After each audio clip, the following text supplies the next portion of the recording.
This is kind of like not that important, but it's a simple reminder of, that we take our work home too much. We can cause a lot of problems in a home. So traditionally, Katriyas used to leave their bows outside when they came inside. They would leave all forms of showing that you were in the, exchange of life or the hunt of life. They were outside. So I guess the reason why I'm channeling this is because we've always had to take energy from the home. Like we need someone to cuddle us in the home and take care of us when we can't even walk, pick us up, not just say, oh, what can you do for me? What price tag can I put on you? But we don't really go to work. We haven't really given back to the home like we should. That's American. That's your home, your homeland thing. But that's also work. It's also part of work too. It's on the opposite side, but it's part of work. Like we wouldn't have anything if we don't have like an understanding of home. So all this homelessness is really, they always say, oh, it's a capitalist doing it. Yeah, but it's also humans complacent to their own value. All it takes is with this media that came about when there was a time for people to not only have a home, but take a trip and wear whatever they wanted and think however they wanted. There was a time when people weren't constantly harassed. And I'm not just saying, oh, they're not so harassed because there's so many ways to make money. Like, they didn't want to, if they just have to live because they came up, so anything happened, they were left alone. Like, they just wanted to contemplate Krishna deeper. They didn't feel like they felt that their connection to God was subpar. They just, had a place to live they took care of it. And nobody came up saying that we can buy it. We know we have more money. You got to give us more money. No, that didn't happen in a society that cared as much about, taking this work into the home, draining the home. Making the home look like it's not even worth it. But no, traditionally, nobody took their work in their home. Home is home. And then they're trying to then to say, well then, humans aren't even worth protecting. And then their whole, other line again is, there's plenty of places to work. There's plenty of internet. There's plenty of this busy stuff. But it's like a bad masseuse. It keeps beating around the bush and won't get to the point. Like, here, this is why you have a home. This is why you have work. This is why you want money.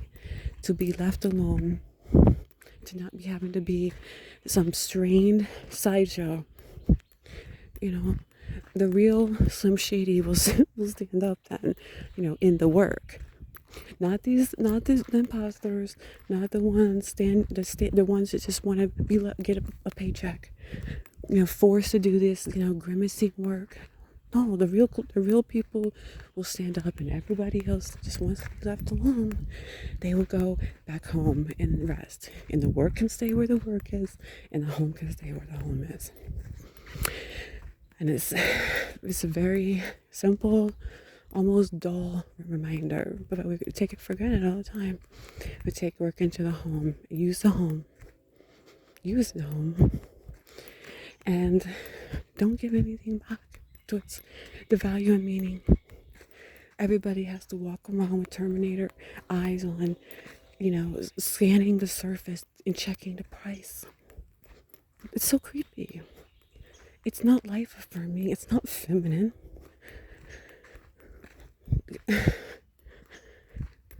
There's no more polarity in leaving the home alone and saying, no, I'm not gonna, be an American and say the home isn't worth protecting as much as capitalistic interests. I'm not gonna do that. The reason I'm whispering is because voices do carry a lot. And I don't like to wake people up. too much. Now they wake up on their own time. But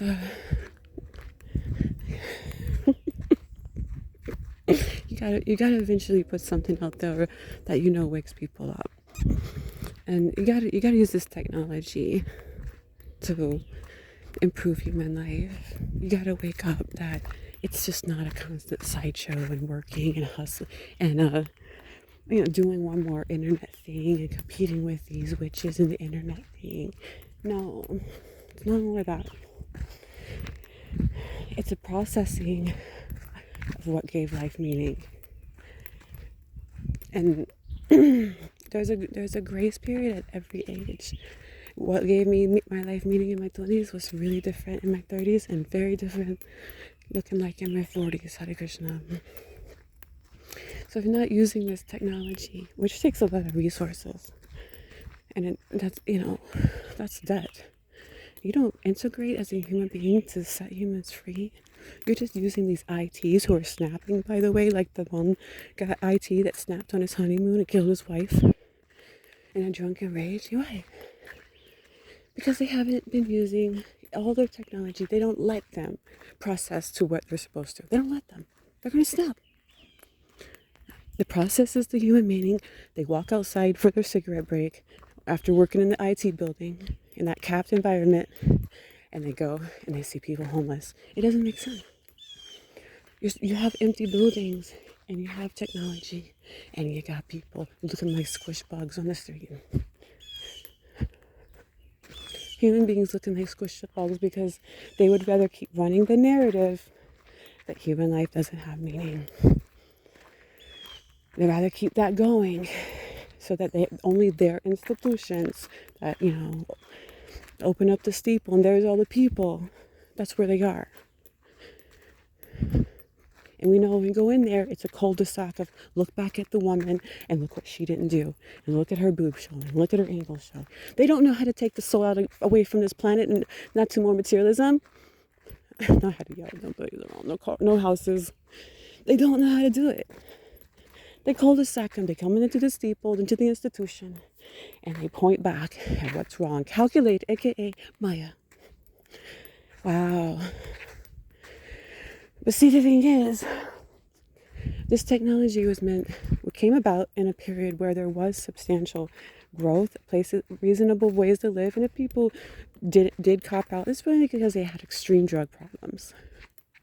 And even then, real leadership and not a demonacracy ship, which did take root, it would have put those people who made poor decisions in a home somewhere.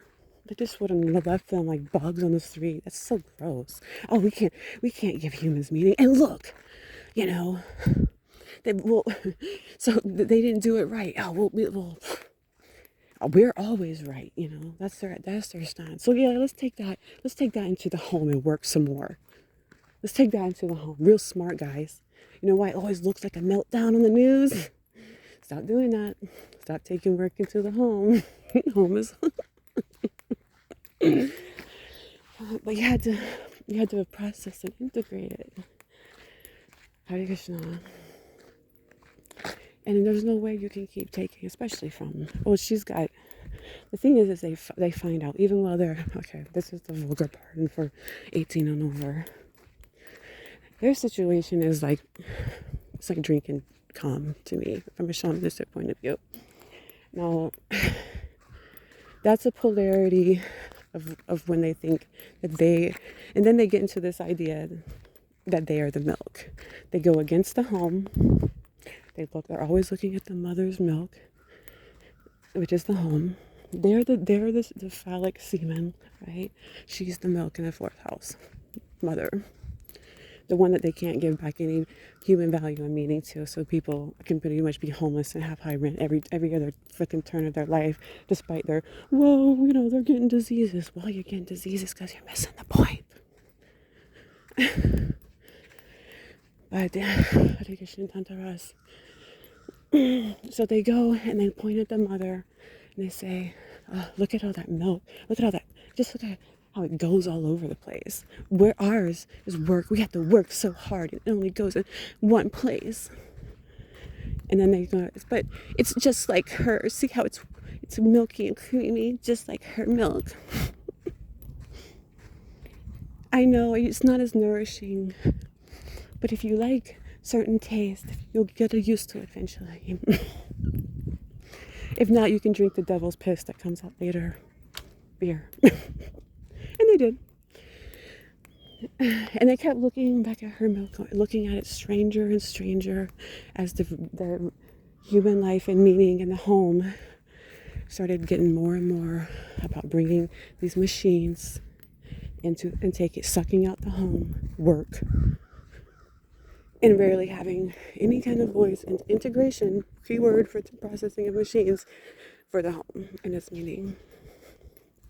Hare Krishna. It's time to take the wall down.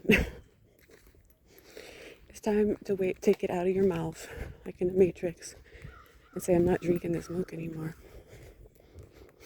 Hare Krishna.